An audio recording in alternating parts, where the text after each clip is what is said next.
you so much, Sora President. Well, welcome. Good evening to everyone. You have arrived to our wonderful event, a Candid Conversations Matter of the Heart.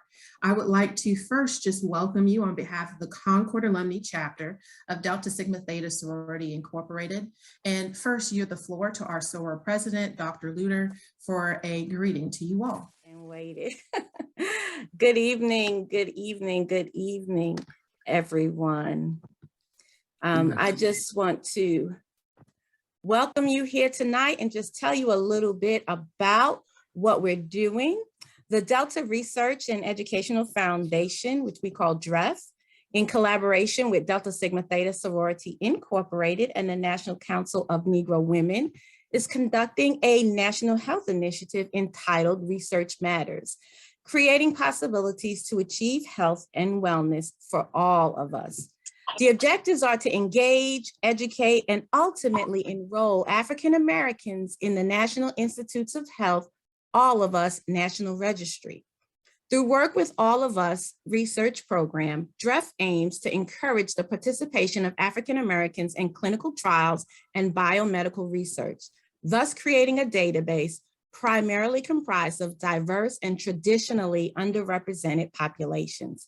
Together, we hope to become a part of a solution for achieving increased health and wellness for all families. So you all know that there's an old saying that kind of describes the health disparities out there for African Americans.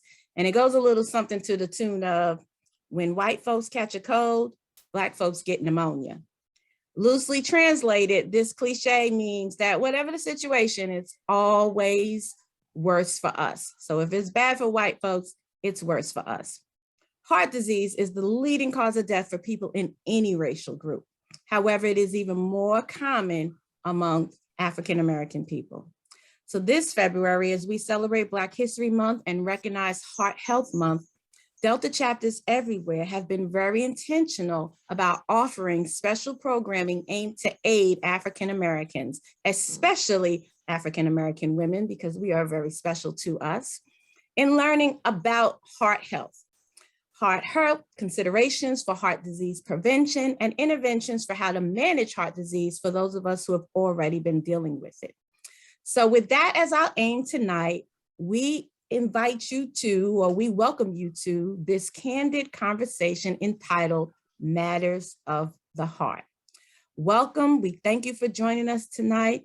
And without any further ado, I will turn you back over to the hands of our wonderful moderator for the evening, Miss Alicia Daniels.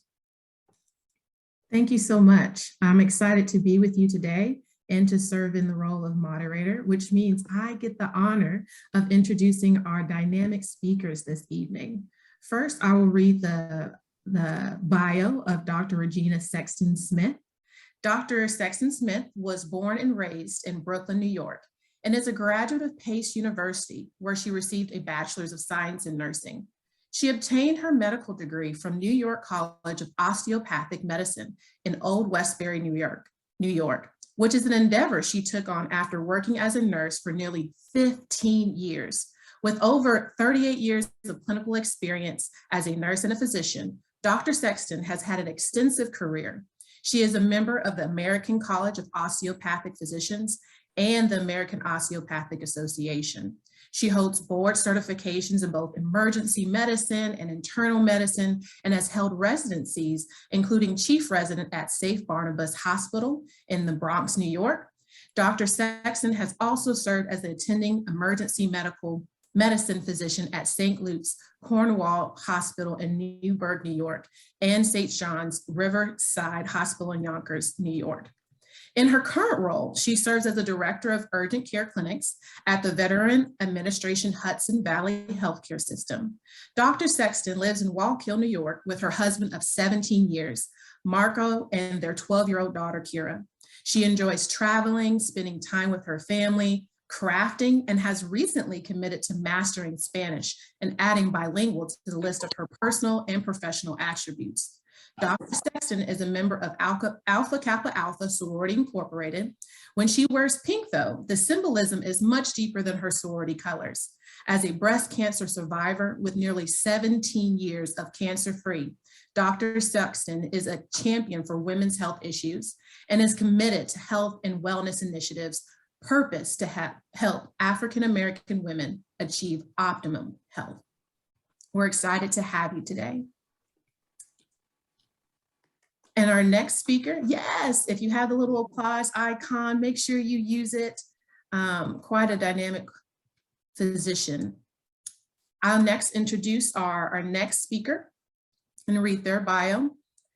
We have with us this evening Dr. James Roberts, and he attended Harvard University, where he majored in biology and minored in mathematics and African-American studies. He was a baritone singer and an officer for internationally recognized 𝒂𝒓𝒚 singers. While also playing college football, he attended medical school at the Columbia University College of Physicians and Surgeons. Upon graduation, James chose to serve the medically disadvantaged community of Harlem, completing his internship, residency training, and chief residency at Columbia's Harlem Hospital Center. He completed his cardiology training at the Johns Hopkins Hospital in Baltimore, Maryland. In 2015, he completed the professional MBA program at Wake Forest University at the Charlotte campus. Dr. Roberts has been a cardiologist in Charlotte for 25 years.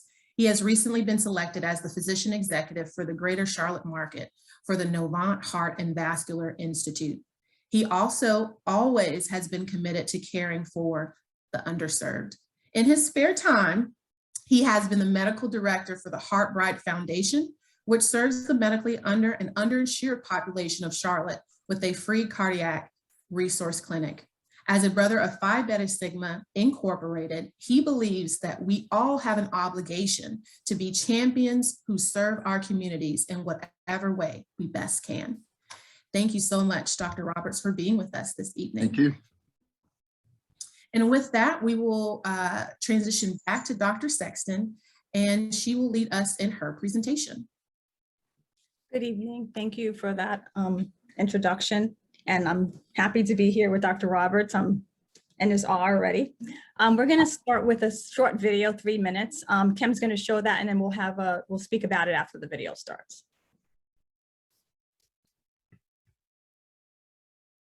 Okay, am I successfully sharing my screen?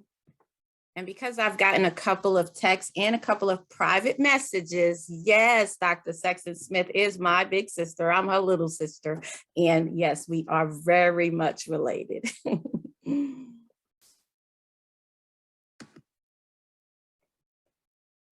It started out like a totally normal day.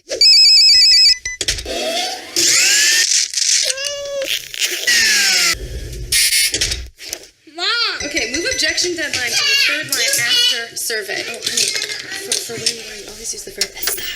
What are you doing down there? Did you finish your breakfast? Ow. Whew. Don't hit your brother. I mean, you have to eat something. Here. Okay, 5 minutes to carpool. Where's my coffee? You okay, Mom? Oh, I'm fine. Sandwich orders. What do you want? Almond butter and jelly. Spaghetti. You sure you're okay? I'm fine, sweetie. I am so late. Hey, buddy, how you doing? Hey, honey. You okay? Yeah, I'm fine. You sure? Oh, yeah, here. Acai, my favorite. See you guys later. Wear your shoes. Put your shoes back on, please.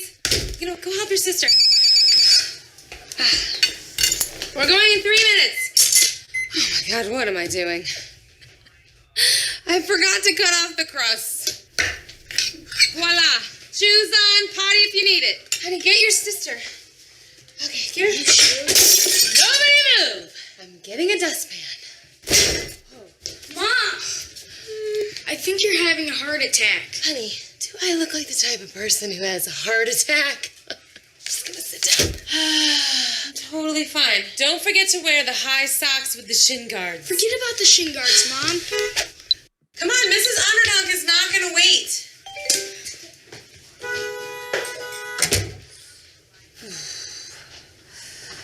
Whoa. Okay. 9, 1, 1. Hi, sorry to bother you. I think I might be having a little heart attack. Nothing really, just some nausea, tightening of the jaw, dizziness, shortness of breath, muscle pain, achiness, this terrible pressure in my chest. Oh, really? They can be here in how long? 2 minutes. Can you make it 10? I thought I had gas. Turns out I was having a heart attack. Heart disease is the #1 killer of American women. So now I take care of my heart, and I tell the women in my life to do the same. Sounds great, by the way. That's nice, sweetie, but that's not my heart. That is. Make it your mission to save your life and the lives of the women you love. Find out more from the American Heart Association at goredforwomen.org.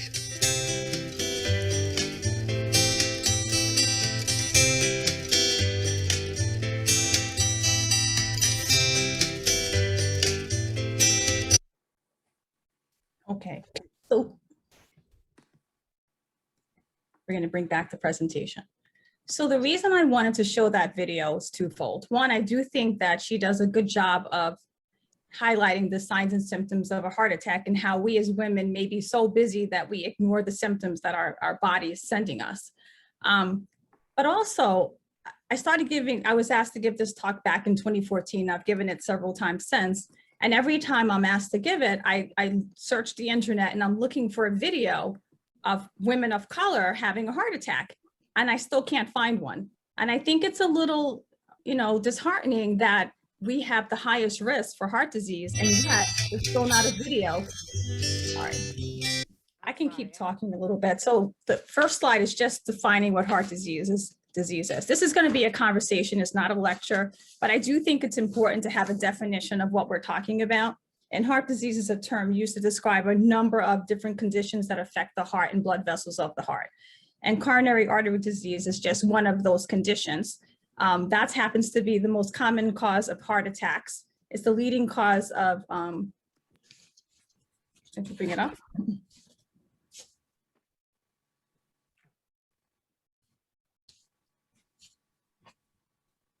All right, so basically you can skip the slide. So this is just a definition of what heart disease is. I included the next 2 slides just so that you could have a visual picture of what we're talking about.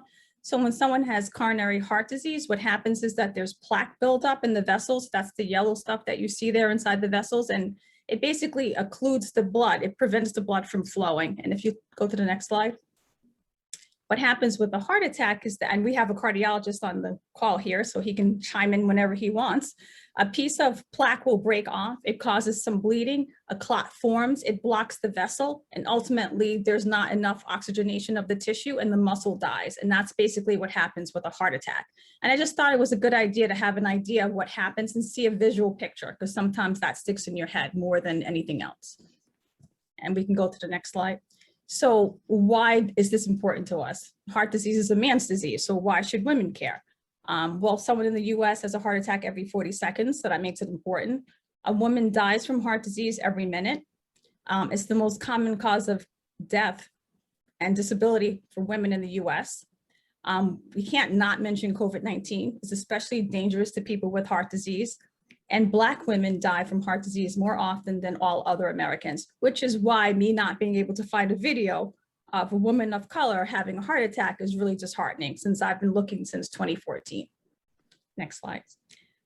More facts about women of color and heart disease. 50,000 African-American women die from heart disease annually. This statistic here is most alarming. African-American women ages 20 and older, nearly 50% have cardiovascular disease. That doesn't mean they're all going to have heart attacks, but they have buildup of plaque in their arteries. Another thing that's pretty sad is about 1 in 5 African-American women don't realize that they're personally at risk for heart disease. Only 52% of African-American women are even aware of the signs and symptoms of heart disease. And 36% of African-American women don't realize that it's our greatest health risk. So why is there such a disparity between women of color and other women? Unfortunately, many of us are overweight, sometimes obese.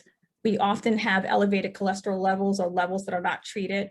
we don't know we have diabetes or hypertension, and therefore it's not being treated as well. Again, we have limited awareness of our risk for heart disease. We're so busy taking care of other people that we may not take care of ourselves. Consequently, we may be less active. We may have, when we say sedentary lifestyle, it's not that we're sitting around, we're too busy doing other things that we're not exercising and moving the way we should. Next slide.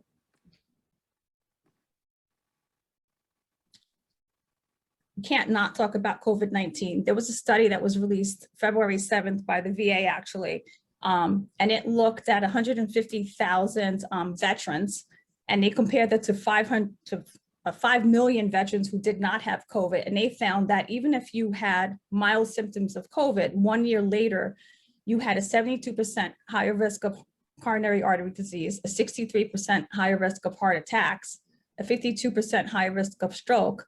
And this risk was present regardless of your age, your sex, your race, or your other cardiovascular risk factors such as diabetes, obesity, smoking. And this slide may be a little bit, but this study may be a little biased because most veterans are white males. But as Kim said earlier, if white males are having this, imagine what it's doing to the people of color. So I thought that was really important to mention, and it's something to watch and to be aware of.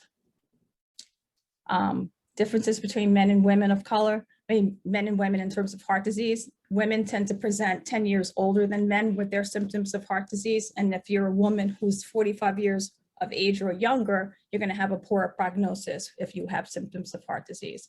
The other thing that's interesting is that women tend to have symptoms at rest more so than men, or while sleeping or under stress, whereas men tend to have symptoms of heart disease or heart attack when they're more active or on exertion. Next slide. So the whole point of all of this is prevention, because 80% of heart disease can be prevented by simply knowing your numbers. And when I say your numbers, your blood pressure, your cholesterol, your blood sugar, making some lifestyle changes to control these risk factors.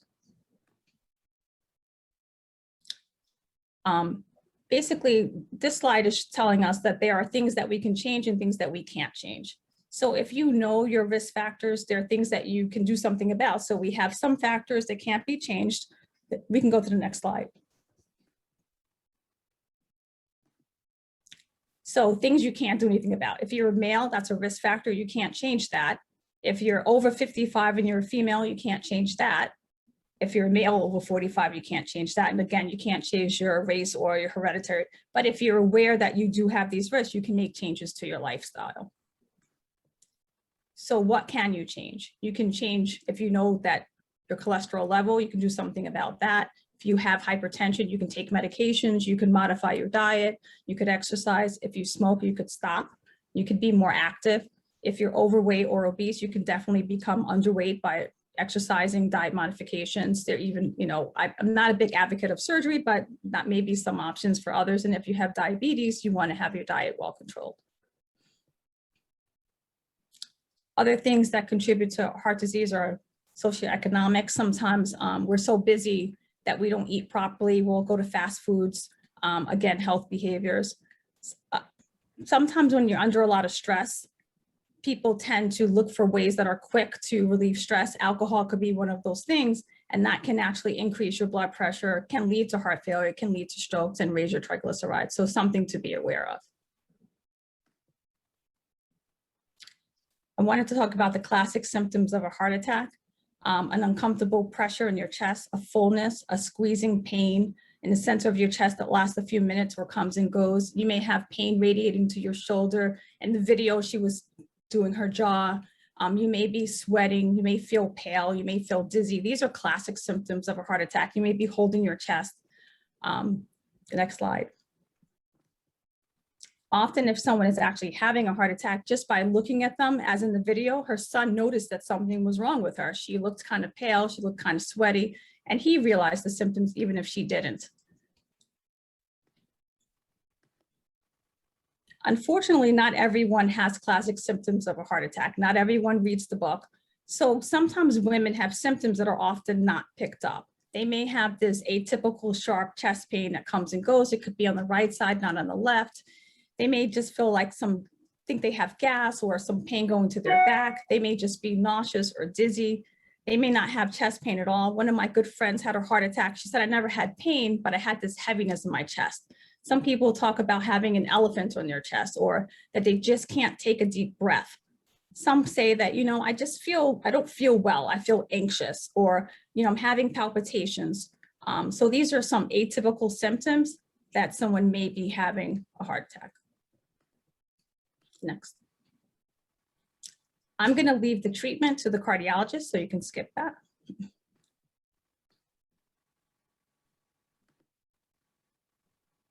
Same thing, you can skip that as well. Risk reduction. So I think that the whole point is that prevention is the key and knowledge is key.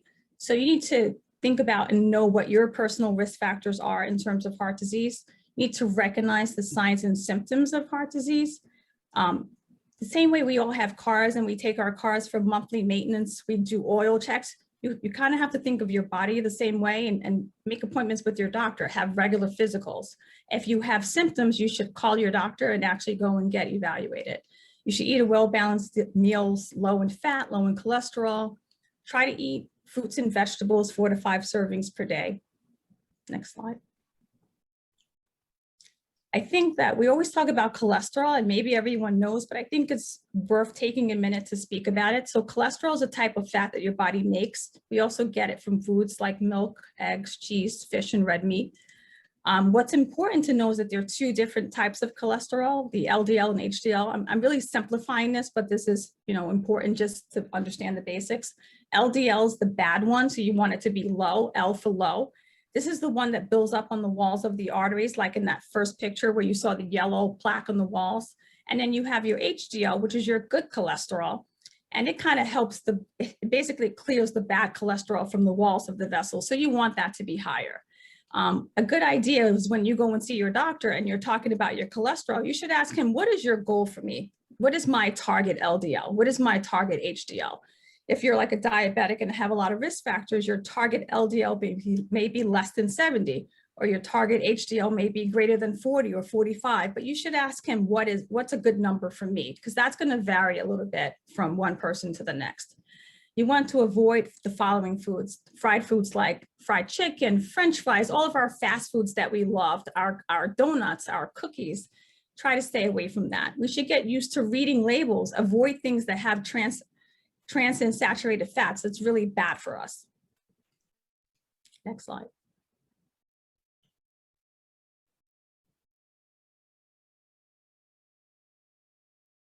You want to avoid salt. People of color also happen to be very salt sensitive.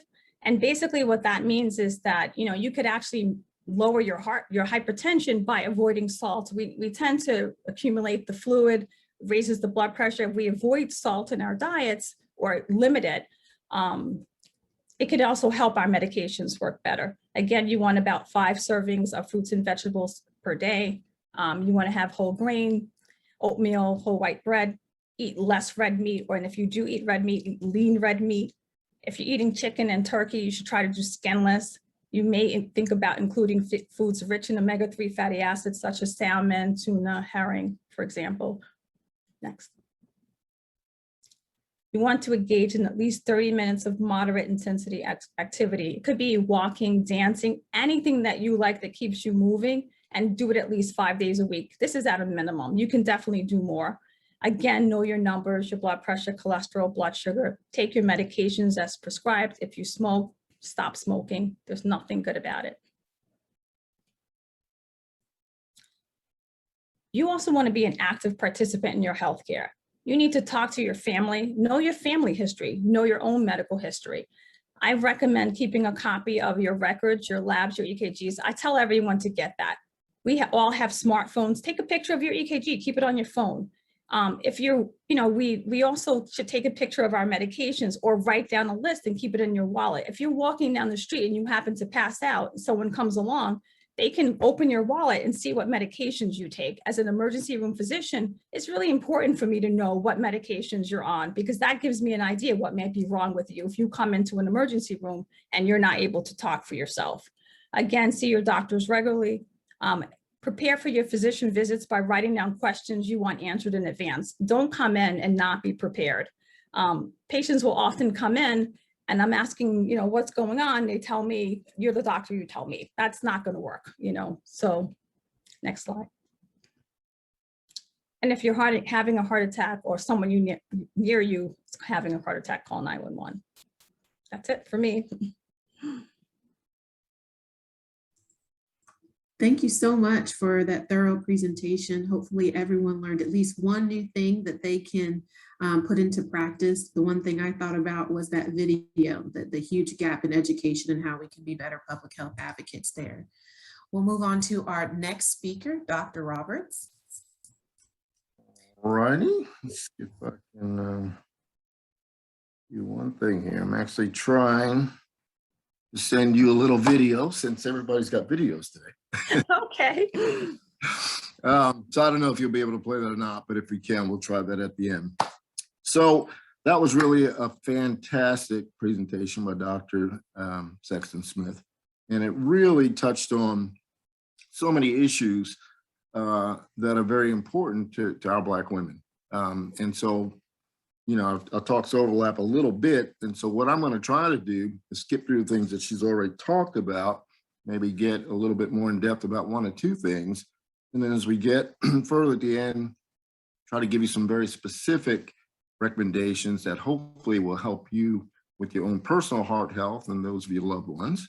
And then we can talk a little bit more about, evaluating somebody with heart disease since she left that door open for us. Okay, so I'll look at my first slide, please.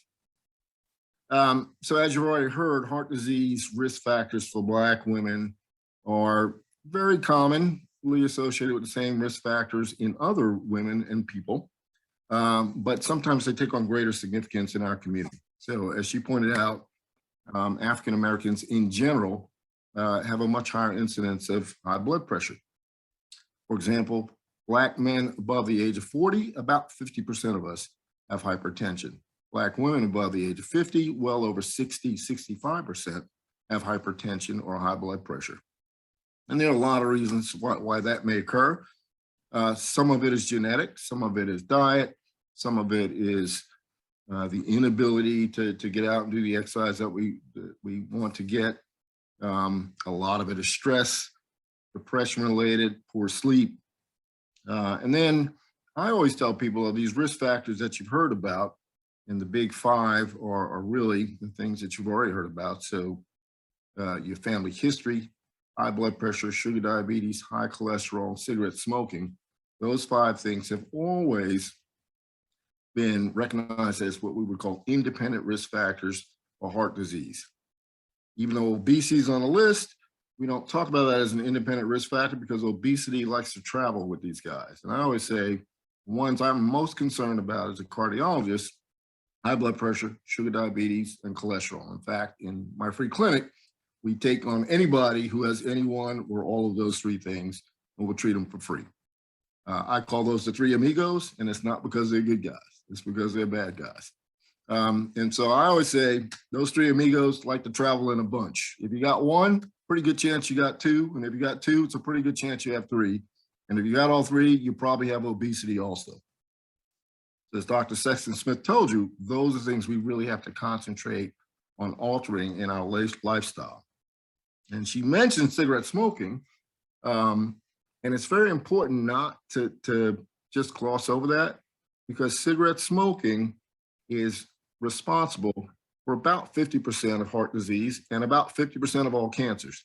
So if you just stop smoking, you've eliminated half of your problems, literally. And so it's very, very important to emphasize quitting cigarette smoking, particularly in our community, where we're not just smoking nicotine, which is bad enough, but we smoke stuff that's got crazy substances in it, like menthol.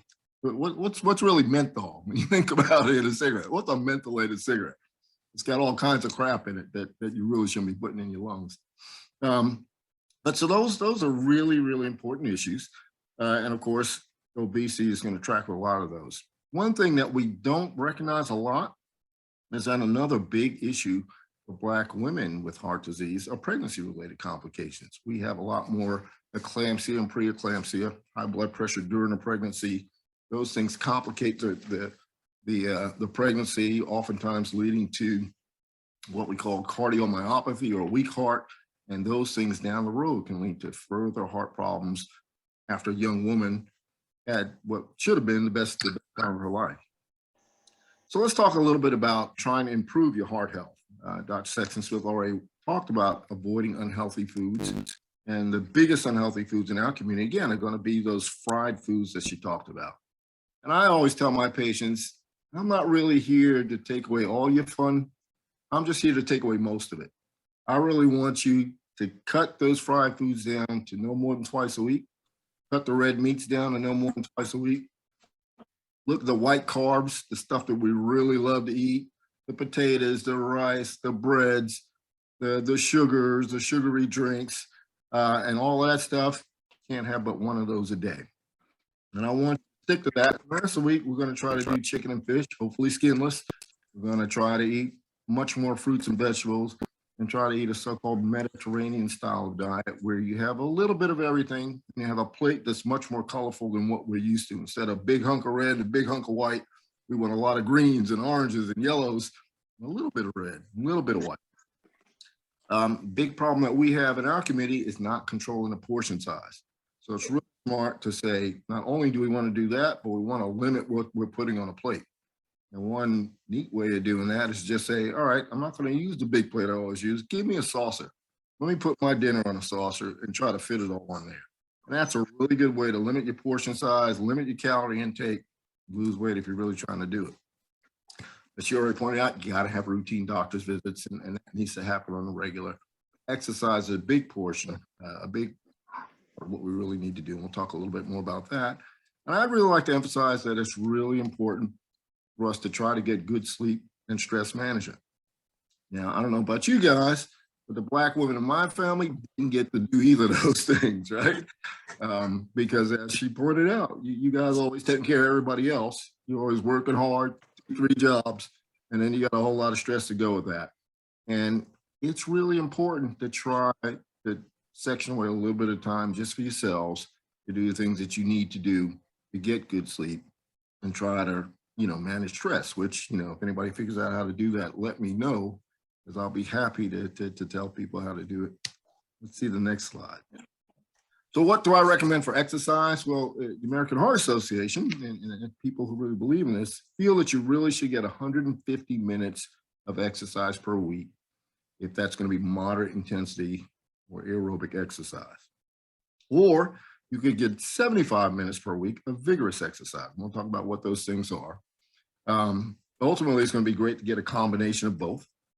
And so if you're thinking about that, that's probably 30 minutes a day for 5 days out of the week, or 15 minutes a day for 5 days out of the week. We want you to eventually throw in some moderate to high intensity muscle strengthening. So some light weights, do that at least 2 days a week. And as Dr. Sexton-Smith said, it's really important to do a little bit less sitting and a lot more moving. And so it doesn't always have to be exercise, but it definitely needs to be moving. And ultimately, you want to try to increase the intensity and duration over time. Next slide, please. So here's some examples of moderate intensity exercise. Brisk walking. Doesn't have to be anything fancy. Walking just fast enough to get your heart rate up to about 90 to 100 beats per minute. You want to do that for about 20 minutes out of your 30-minute walk with a 5-minute warm up and a 5-minute cool down at the end. Water aerobics, particularly for people who have bad knees, bad backs. They're not going to want to get out and do a whole lot of walking, certainly not a whole lot of running. But usually at the local YMCA, they have a water aerobics program, which can be really good and takes all the stress off the joints. Dancing. In the American Heart Association, they talk about ballroom dancing. We're not talking about that here because not too many of us to do that. Gardening, and our community likes to get out and get in the garden, and it's very important. If you're going to be doing some gardening, doing some yard work, that's actually pretty good activity, pretty good exercise. Doing just regular biking at a speed of less than 10 miles per hour is moderate intensity exercise. And if those of you who are tennis enthusiasts, doubles tennis would be a good example of moderate intensity exercise. Next, please. Vigorous exercise steps it up a little bit. Hiking, particularly if you're going up a hill or using some kind of a backpack, any kind of running, swimming laps around the pool, doing aerobic dancing like we like to do, heavy yard work, singles tennis, cycling on Peloton, for example. And I know if y'all try to get in there and look at that Sex in the City, now they got some Black folks in it. Everybody knows that the main character, Big, actually died on the Peloton cycle in the first episode, killed their stock, and it really was very bad for cardiology because we're trying to tell people to get out and cycle, and now they do that. But in all honesty, that kind of vigorous exercise is not a threat to your health. Of course, if you've been checked out first and you know that you're in pretty good shape. So we think that's still really good exercise, and jumping rope would be another example. Next slide, please. She talked a lot about the signs of heart disease, and so you're very familiar now. Chest pain, shortness of breath, fatigue, indigestion, nausea. I would really emphasize one very important part that she made, a very important point that she made, which is that women in general don't have that typical classical chest pain. And so we tell people, if you have a pain anywhere between your chin and your knees, it could be your heart until proven otherwise, literally. It could be in your back. It could be in your lower spine. It can be in your belly. And so don't think that just because it's not that classic elephant sitting in the middle of your chest that it's not your heart, particularly if you have any of those three amigos, because it runs in our families and it runs in our people.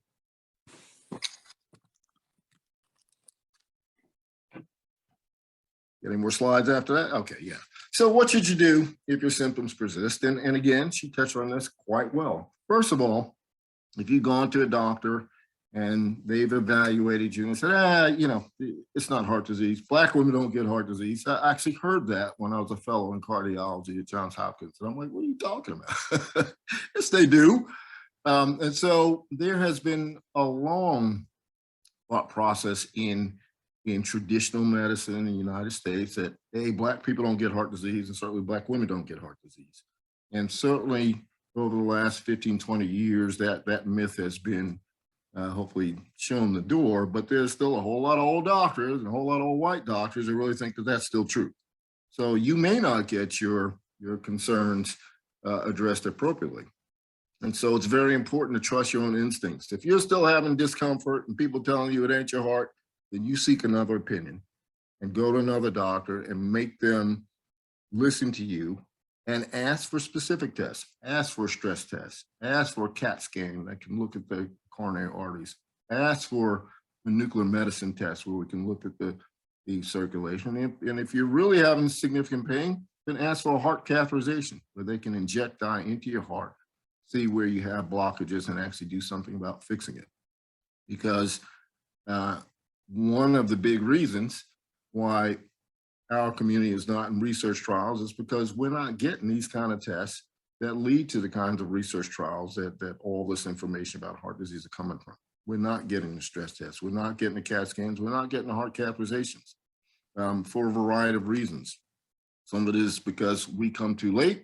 Some of it is because we don't know what to ask for. And a lot of it is this inherent institutional racism that people have in the back of their mind that A, we don't have bad heart disease, B, we don't need these tests, C, we may or may not do well during the test. And all of that's incorrect, right? So it's very, very important to ask for specific tests. I am a preventive cardiologist, that's what I do. And so I spend all of my time trying to get people to change their lifestyle and do the things that we need to do to try to get people healthy again. And it's particularly important to me to do that within our own community. And so it's imperative that you hear the message that Dr. Sexton-Smith gave you tonight, and of course that I gave you tonight, and really take that home and share it with your families. What we do in my foundation, the Heart-Bright Foundation, is that we try to teach individual patients and individual families what to look for, how to look for it, and what to do about it.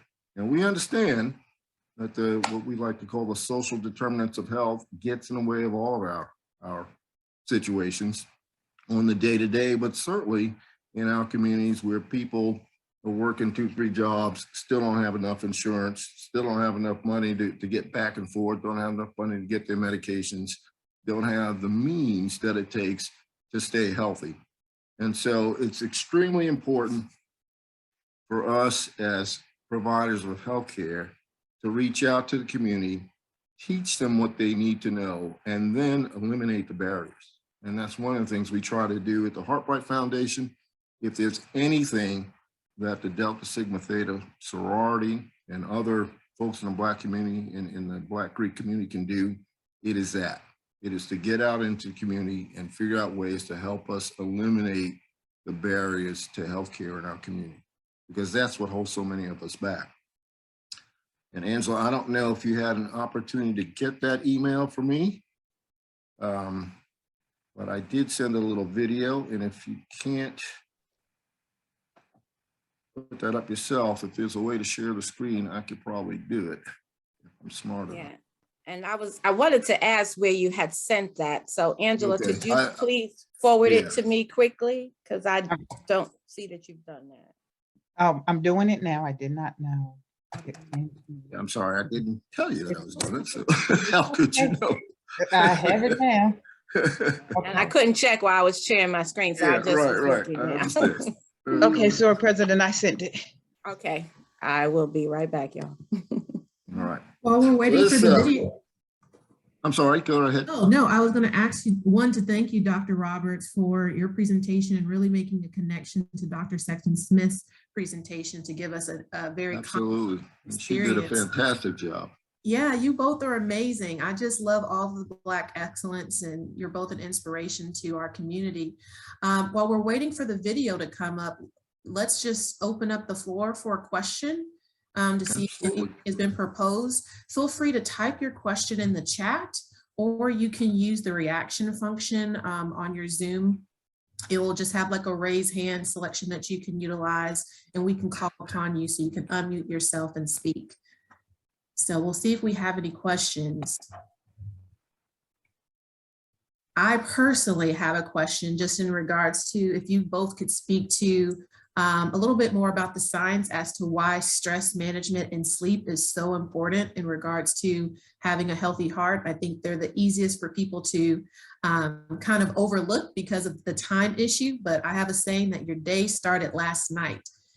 So if you go to bed late, guess what? You're already starting the day off behind, and you probably are running late. You're probably shorter with the people you love, and so on and so on. So, you know, all of the stress hormones that we think about sometimes being good for us when we're doing vigorous activity. So adrenaline, growth hormone, et cetera. These stress hormones are designed to allow muscles to contract more vigorously and allow the heart to beat faster when it needs to. If you're under stress all day, every day, being hounded at the job, got stress at home, trying to take care of everybody else, those hormones are raging all day long. And in a way, you know, you only have so many heartbeats in that heart. And so if you're constantly having a rapid heartbeat, a heart that's under stress, a heart that's overworking and requiring more oxygen, you're actually, in a sense, damaging the heart. So on a very physiologic basis, the stress hormones are really bad for you. We also know that stress oftentimes leads to depression, oftentimes leads to neglect of your own self. And so all these things that we're talking about trying to change your lifestyle are put on the back burner. And so they in turn are going to lead to those three amigos. And finally, sleep actually is probably the best way to allow your body to recover. And if you're not getting enough sleep, which we think should be 8 hours a day, you're really not going to recover very well. And this has all been associated independently as risk factors for heart disease. So if you change all the other stuff, get rid of the high blood pressure, the high cholesterol, the diabetes, if you have stress and you're not getting sleep, you are still at risk for heart attack.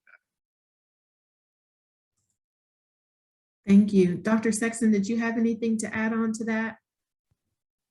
No, I think he did a great job answering the question. Awesome. Dr. Luter, are we ready to share the presentation? We are. Wonderful. We'll pause questions to enjoy the presentation. So this is a little presentation that talks a little bit about what we do at the HeartBright Foundation. And so those of you who are here in the Charlotte area, we'd love to get you involved. And it might be something other folks can take to their own communities.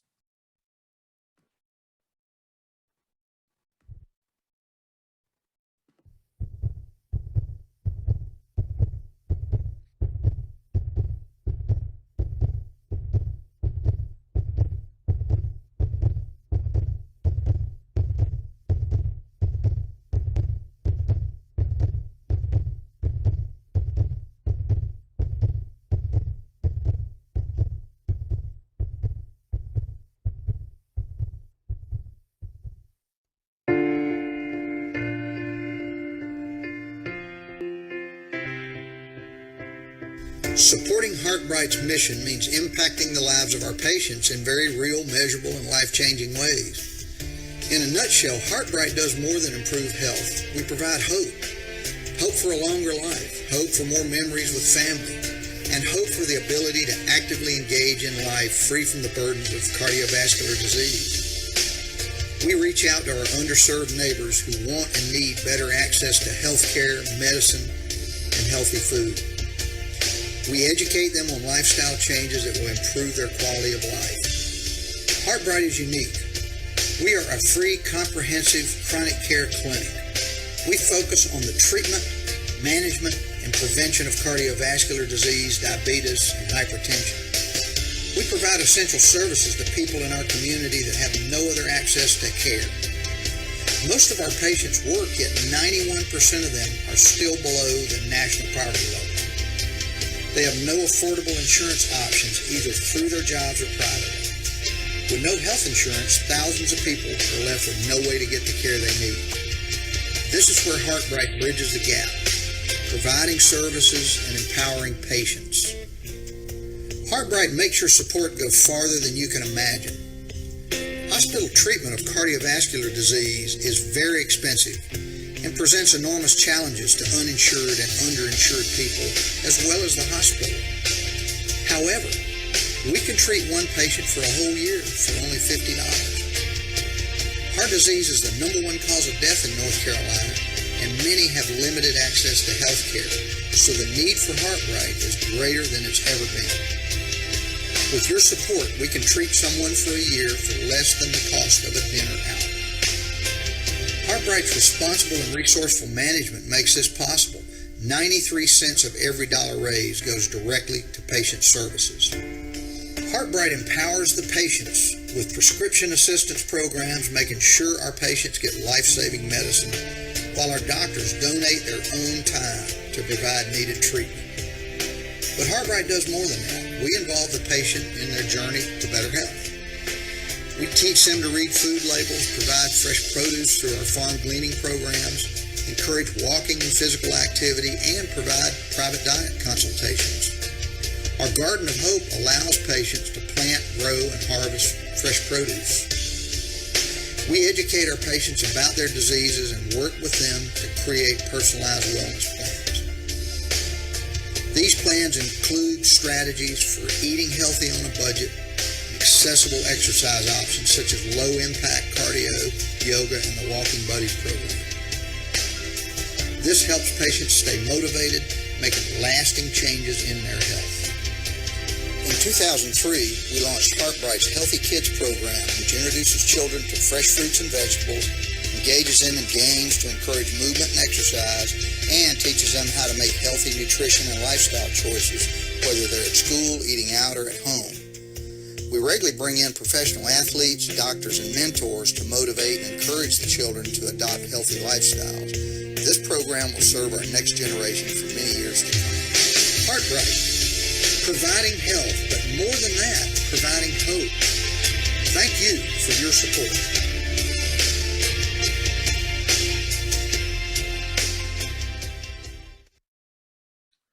So I wanted to show that not so much to toot our own horn, but really to focus in on the things that really we can do in the community to really change what we see as far as heart disease. As the man who's doing the background there is Mr. Tom Blocker. His wife, Claire, in the last picture there, was the one who founded this 17 years ago after she herself had several heart attacks at the age of 37 and I think a stroke at age 40. And so she wanted to teach women about heart disease, and she reached out to a couple of people and somebody turned her on to me, and I said, well, sure, I'd be very happy to do it. I said, I want to focus in the Black community if you want to do that. She said, sure. And so we partnered with a couple of churches in the South Tryon area. And I said to her, I said, Claire, you know, I've done this in Harlem. I've done it in East Baltimore. I'm very happy to come do it in Charlotte. And I'll give you however much time you need, but I want you to understand that this is not just about let's go out and give people some lessons and tell them what they need to do and maybe provide them some medicines. I said, it's not quite that easy. There are a lot of barriers to care that people have. And she says, yeah, I think I understand that. And I said, well, no, you don't really, but we'll see. So literally the first time I showed up to do a talk about healthy eating, and I'm talking about fats and carbohydrates and proteins, and little old lady raised her hand in the back of the room. She says, well, is this cat food I'm eating a protein or carbohydrate or fat? What is it? And I looked at Claire and I said, so this is what I'm talking about. And she was like, I didn't see that coming. I didn't know people doing that. And I'm like, yeah, people are doing that. And so, you know, as the narrative implied, there's so many people who are working 2 and 3 jobs and still are below the poverty level. In our wonderful state of North Carolina, that also means they can't get Medicaid because they make too much money to get Medicaid, but not enough money to actually pay for insurance. And so 95% of our people are working poor who work several jobs and can't afford to go to see a doctor. And so we really try to eliminate that issue for them. Some of them don't have transportation. We figure out ways to get them transportation. Some of them, you know, can't get their medications. We partner with some pharmaceutical companies to get free medications, particularly since a lot of the hospital systems won't take them now. And so they're all too happy to give it to us. We have our own 3-acre garden that the patients plant and glean and harvest. We also partner with a bunch of food banks and get their overflow and give that to patients so that, you know, most of our patients live in food deserts, right? It's great to tell them to go eat fancy fruits and vegetables, but if you can't afford it, you're going to go pick out that same can of peas that's got all that salt in it. So we have to figure out a way to get fresh fruits and vegetables to them, and this is how we do it. We partner with a lot of local businesses and chain stores like Bed Bath & Beyond and Pottery Barn, et cetera, and they give us their overstock. And what we do is we tell our patients, if you show up and do what we're asking you to do for your health, then at the end of the year, we're gonna give you what we call wellness bucks every time you come. And at the end of the year, 3 weeks before Christmas, you come and you barter those wellness bucks and get what you want. So they'll come in and get a Keurig coffee maker and brand new bed sheets and a small TV for $80 worth of wellness bucks. And they have Christmas in their home. And that motivates people like you wouldn't believe. And then we have a bunch of exercise classes, right? So we have the Walking Buddies program. We have more intensive exercises. We have an exercise physiologist who donates his time. We have the kids classes, which now I think we have 50 professional athletes who come in and do some time with us. And we have 33 healthcare providers that donate their time, but we don't have enough people from the community to just go out and do the teaching. And so that's where you guys could come in wonderfully well. And I'd love to get you involved. We actually are not in the South Tryon area anymore because they've gentrified the neighborhood and pushed all our patients out. So we had to move to where our patients are. And so now we're actually over a little bit close to the Carowinds, which actually has a bus line so our patients can get to us, right? But these are kinds of things that we need to do in our own communities. And that's my passion. I've been doing this for 18 years and I'll be doing it even when I retire. So love to invite you all to be involved. Thanks. Thank you so much for the work you do and for the invitation for us just to contribute to moving the work forward by reducing those barriers and just getting healthier communities, particularly Black communities. We, based on your great presentations, we have several questions. So the first question that was presented is, does heart muscle tissue repair itself after dying during a heart attack? And that's for either of our panelists tonight. You like that? If not, I'm happy to answer it. I'm leaving it to you, Dr. Roberts. Okay, so so we like to say time is muscle. Okay, so that when you're having your heart attack, the most important thing you can do is if you're having chest pain that feels odd, that just doesn't feel right, or it doesn't have to be pain, it could be discomfort, it could be in your belly, it could be in your back, it could be wherever it is. But if it's happening for more than 5 to 10 minutes and it doesn't seem right, then you need to get to the hospital because time is muscle.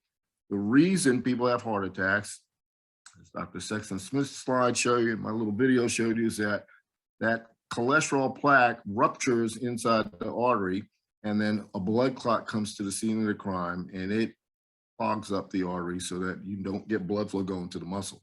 And we got to get that artery open as quickly as possible. And the sooner we get it open, the much more likely we are that muscle not to be damaged, or what little damage there is has an opportunity to heal itself. And so we believe if we can get your artery open within 90 minutes, we're probably going to have a real good chance of not having any significant damage. But after that point in time, we're probably in big trouble. The same is true in a stroke. We really like for people, rather than think about stroke as some different illness, as really the same illness. You have a clogged artery going up to your brain instead of to your heart. And so we like you to call that a brain attack and realize that it's really the same problem. Ruptured artery, blood clot.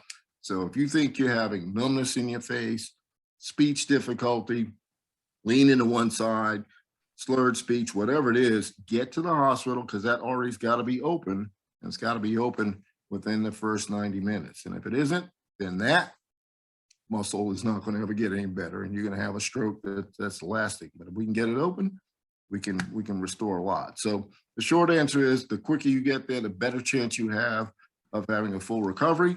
But if you wait too long, it's not going to recover. We do have better medicines than we ever had, and those medicines allow the healthy part of the heart that's left to compensate and take on some of the responsibility of the damaged part, but that damaged part doesn't come back if it's been too long. Thank you, thank you. Our next McDaniel, I just want to interject really quick and say, Tia Boyd has had her hand up for a while, so I know you're reading the messages out of the chat, but I just don't want to, I want to make sure we don't miss her. Sure. Yes, I see her hand. I've been keeping track of those in the chat and then of her hand as well. So after this, and then she just took it down, so maybe I interrupted for nothing. Oh, it's okay. It's okay. It's better for everyone to be seen. So the next question is, would either of you provide a high-level description of what cardiac arrhythmia is? And is that condition more prevalent in the Black and Brown community than others?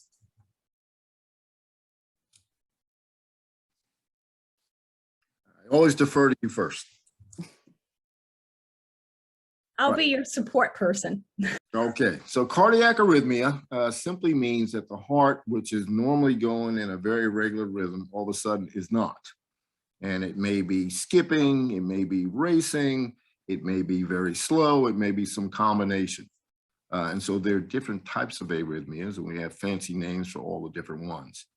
But the bottom line is cardiac arrhythmias occur in hearts that are not healthy. Usually cardiac arrhythmia is coming from a part of the heart muscle that is damaged and has scar tissue. So abnormal rhythms are basically electrical circuits that are supposed to be traveling through the electrical tissue. And if that electrical tissue is damaged because the muscle around it is damaged, then the rhythm gets disorganized. And so that's what's happening there. And so in the sense that African Americans have more damaged heart tissue sometimes than Caucasian Americans, because A, they get to the hospital quicker than we do. B, they're getting regular checkups more than we are. C, they don't have as many of the three amigos as we do. Yes, in that sense, we have a little bit more cardiac arrhythmia when we have heart problems, because like so many diseases, we wait until it's a little bit too late. And most of those arrhythmias can be treated with medications. Some of them are so severe that medication isn't good enough, and then we have to use devices to try to keep the heart from getting into trouble. So a defibrillator device is a special pacemaker that can actually shock your heart back into rhythm when you have the most dangerous arrhythmia, which we call ventricular tachycardia. But when you hear about somebody just dropping dead suddenly, that's usually what's happening. And so that kind of arrhythmia is extraordinarily dangerous, and we put in devices to try to save your life. We'll open the floor for Tia Boyd. Would you mind unmuting yourself and presenting your question? Yes, can you hear me? Because I know my mic. Yes. Okay, great. This has been very interesting. I have a question. I have a young son who's currently in college, and I'm concerned because I know he's been complaining about headaches, and his blood pressure has been about 130/80. And I'm just concerned with medication. So he did go to a doctor there. They tried to put him on water pills, and he got very, very sick. How do you feel about medication in young adults? And I'm sorry, he's how old? 20. 20. So the very first thing that's important in anybody that first gets diagnosed with high blood pressure is to make sure we've done the due diligence to try to correct the lifestyle first. Some of that is going to be dependent on how high the blood pressure is. So we consider a normal blood pressure to be anything less than 140 on the top and 90 on the bottom. The younger you are, the lower that number gets. So for example, a teenager or a pediatric patient would be expected to have much lower blood pressure that we would call normal, maybe 115/70, for example. So somebody his age, 130/80 is really on the upper limit, and most people would probably call it high blood pressure for him. That said, he's a 20-year-old. So you know what? He's eating fast food. He's eating a lot of salt. He's probably not getting as much exercise as he got 5 years ago when he was playing sports. And he's probably getting to the point where he's getting a little more sedentary than we are.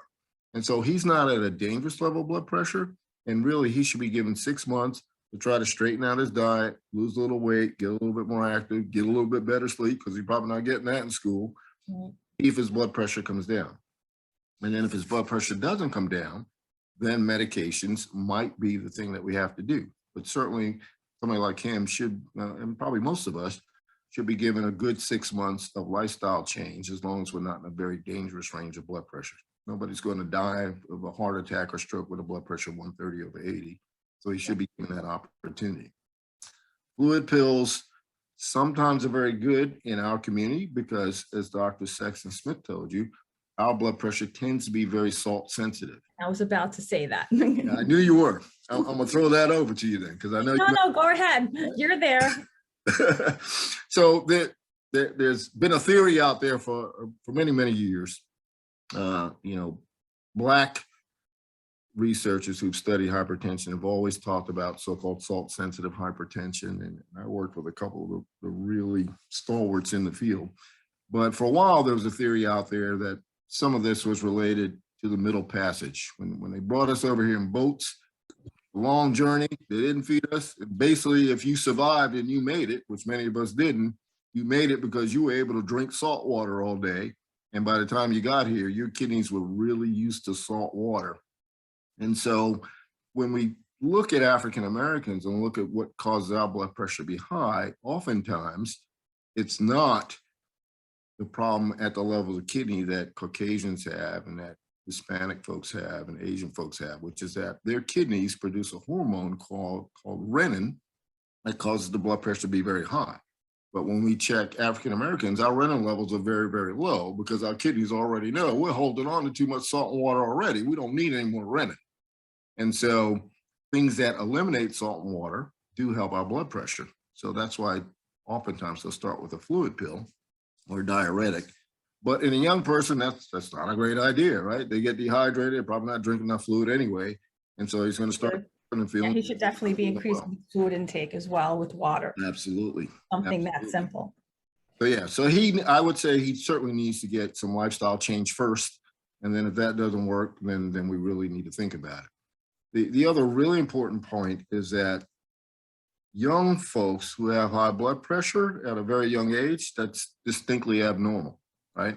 And so if they're having blood pressure, let's say 150, 160, 170 at that kind of age, that's like us having a blood pressure of 200, 210, 220. And that really needs to be evaluated quickly and hopefully gotten into check. And did they check his cholesterol and those type of numbers as well? Because that's something that should be looked at as well. They did not. They just checked his blood pressure and they gave him the fluid pills, but he's been spitting up with the fluid pills, just water. And so they told him not to take the fluid pills until check his blood pressure regularly. And if it does go above 90 at the bottom, hits 90 or above 130, take half of the fluid pill. But they didn't check any other blood. You know, I'll give you an illustration. When we first started that kids program, we had we started with summer camp for 8 weeks. We took 40 kids, middle school age. So they're, 10, 11 through about 13 or 14. And we said, well, while we got them here, obviously we're going to teach them about a healthy lifestyle. So we wanted to see what their lifestyle was like when they first came. So on day one, we measured everybody's weight and blood pressure. And what we found out was that of the 40 kids who showed up on the first day, 39 of them had high blood pressure and didn't even know it. And we taught them about healthy lifestyles. We told them we didn't want them eating fast food. We showed them stuff we wanted them to eat. We gave them an exercise program. We took them, to play ball and all sorts of other things, and gave them exercise to do, gave them an assignment every day. And at the end of the 8 weeks, with just that intervention of healthy lifestyle, all 40 kids had normal blood pressure. So it's really all about straightening out the lifestyle. And the really good news was that all 40 of those kids went home and told their mom and daddy, this is what you guys need to be doing. And it works. Thank you for your question. In the interest of time, we will wrap up around 8:15, but the line will remain open for those who have presented questions. So just keep that in mind if you are crunched for time. The next question is, how often should we be checking our numbers? So in between your annual visits, what's the recommendation there?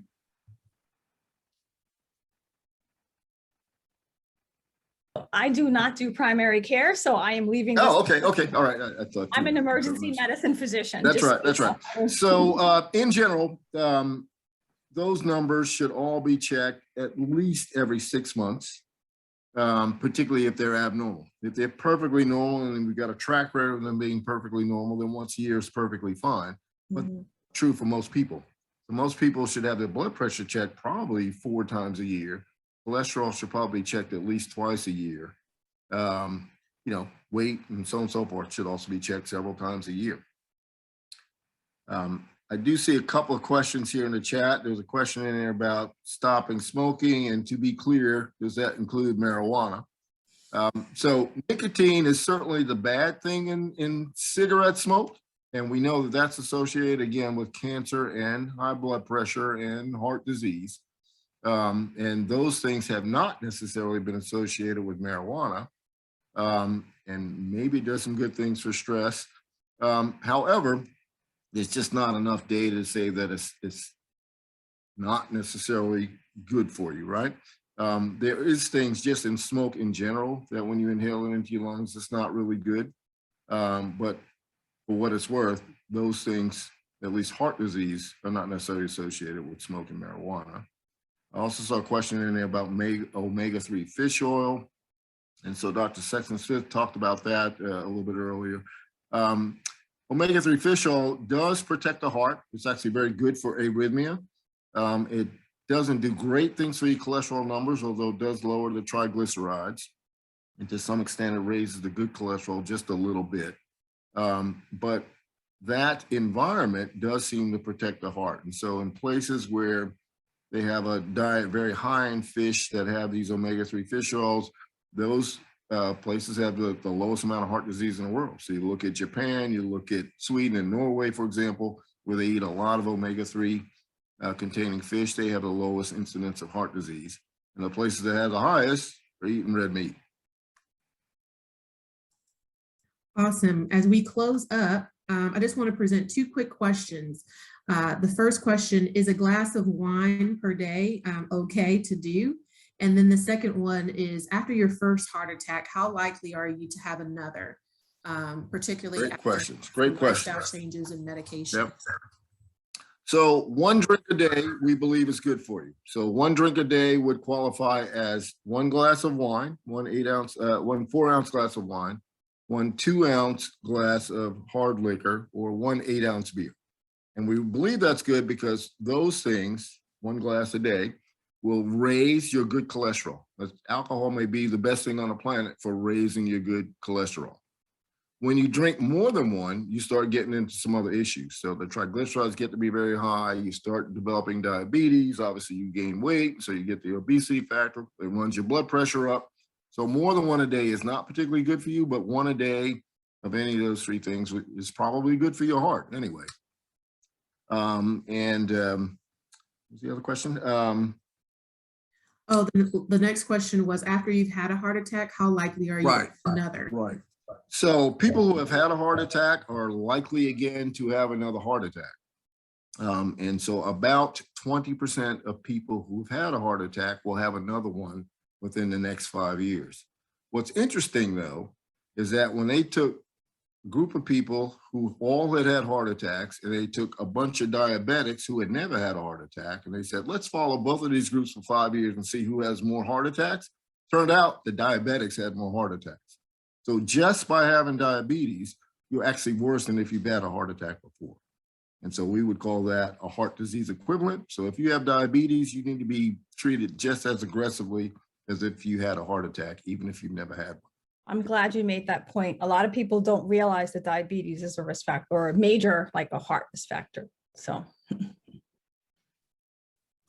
And I see a question about holistic approaches. There are certainly a lot of holistic approaches that are very good for heart health. Many of them try to feature the things that we've talked about that had nothing to do with medicines, right? So stress management, exercise, appropriate lifestyle changes.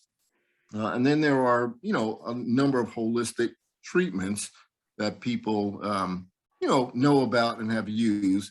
The problem with those sorts of things is that there's just not enough data to say that it works for everybody. It clearly works for somebody, but if you ask me to pick out the person in the room that's going to work for, I would have a hard time because we just don't have as much data as we do with the standard kind of things that they've done research on, such as medications and all kinds of procedures. So there are things out there that people know about that can work for some people. It's just hard to know who the people are.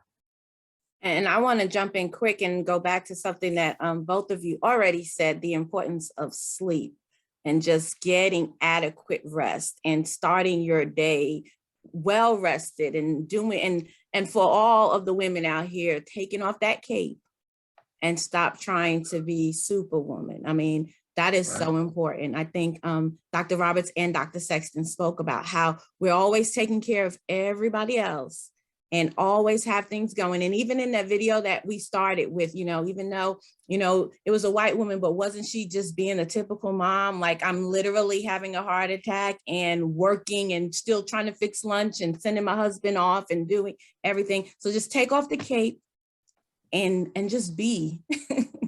I think that is probably one of the best things that we could do holistically for ourselves in trying to prevent heart disease.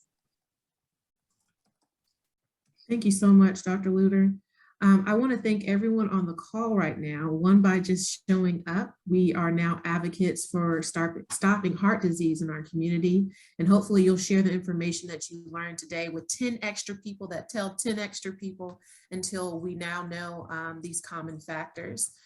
In the interest of time, for those who have a couple extra minutes, I would like to propose the last 2 questions that we have in the chat, but if you're not able to join us, just know we'll continue to record.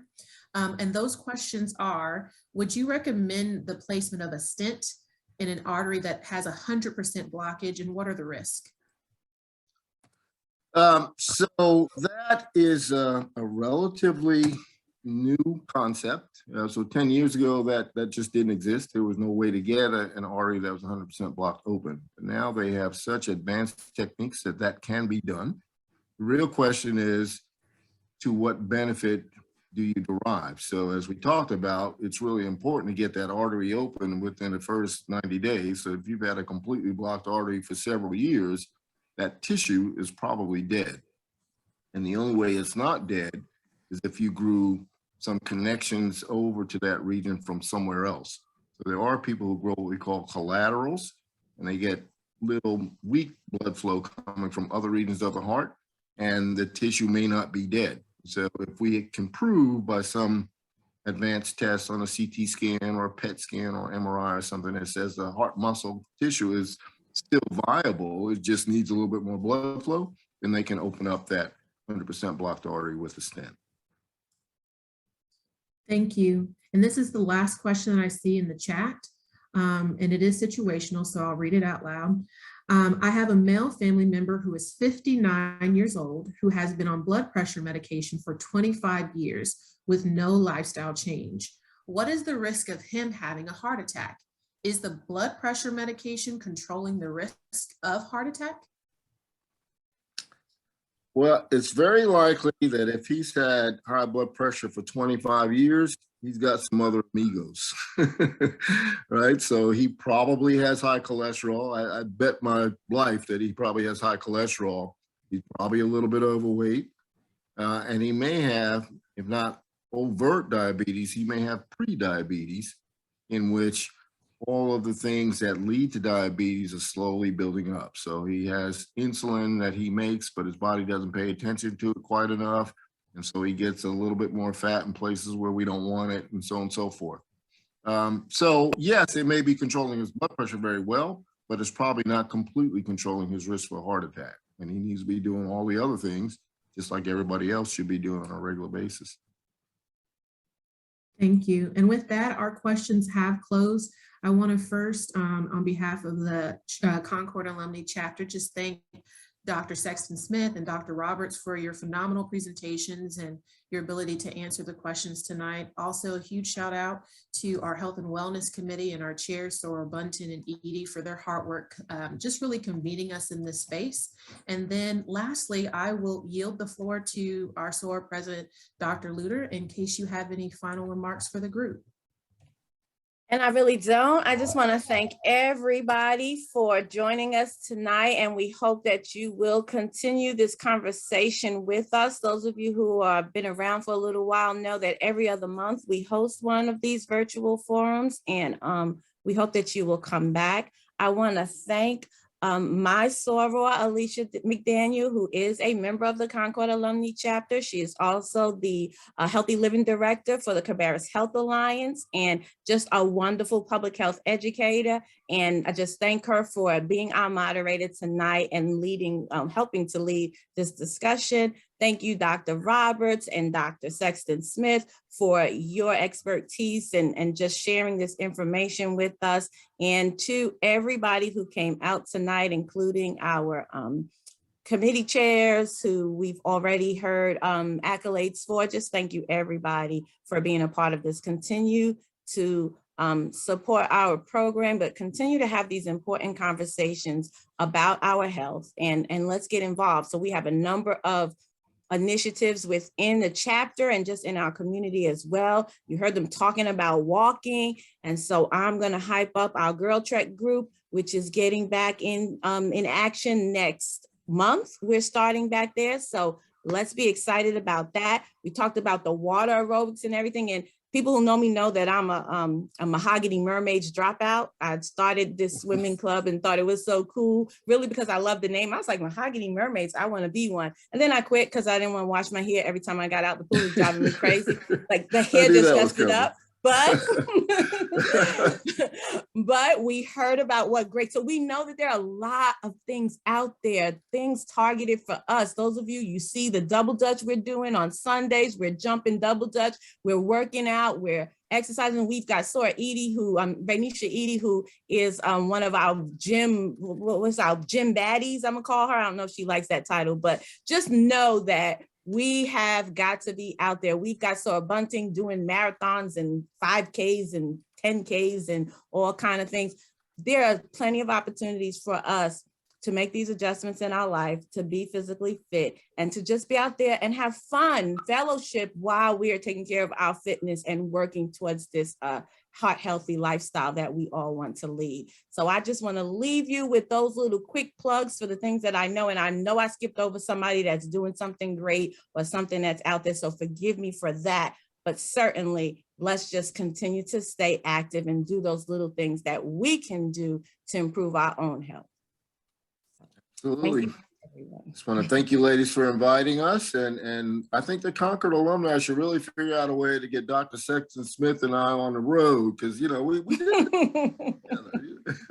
No. And you know what? I really want to say, really, I thank definitely you, Dr. Roberts. That's right. I really want to It was a thank the pleasure to work both with of you. you, because you all don't know this, but both Dr. Roberts and Dr. Sexton-Smith were willing to give up their time at the last minute to replace who we were supposed to have with us tonight. And so we appreciate that, because we know you have families and jobs and careers, and you're running clinics and free clinics and working and all type of stuff, but you still made that time for us with such short notice. And we really, really appreciate it. So thank you both so much.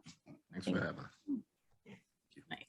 All right. And so as Ms. McDaniels explained, the chat will remain open for a few minutes. If you've got a burning question that you throw in there, we will share and field them out to the doctors and try to get you a response. But other than that, we appreciate you all for coming. And if our committee chairs, and I know they're going to say, you know, we don't have anything to say, but I do want to give them an opportunity to say goodnight. So Renisha and Angie. Well, first of all, I want to say thank you. And I do have one announcement.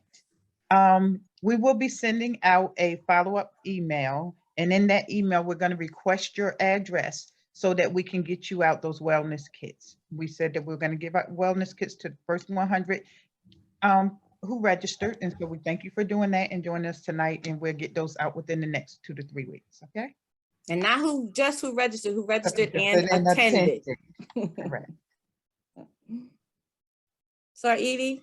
Okay. This was wonderful. Thank you all for being such pinch hitters. I could not have told that you guys were like filling in for somebody else. So thank you for being so professional and so informative. I learned a lot. So thank you all so much. And thanks to all of the participants tonight. All right. Well, if all hearts and minds are clear, have a great night, everyone. Thank you. Good night. If our moderators and doctors could just stay on quickly, our committee chairs and everyone, just give us a quick second.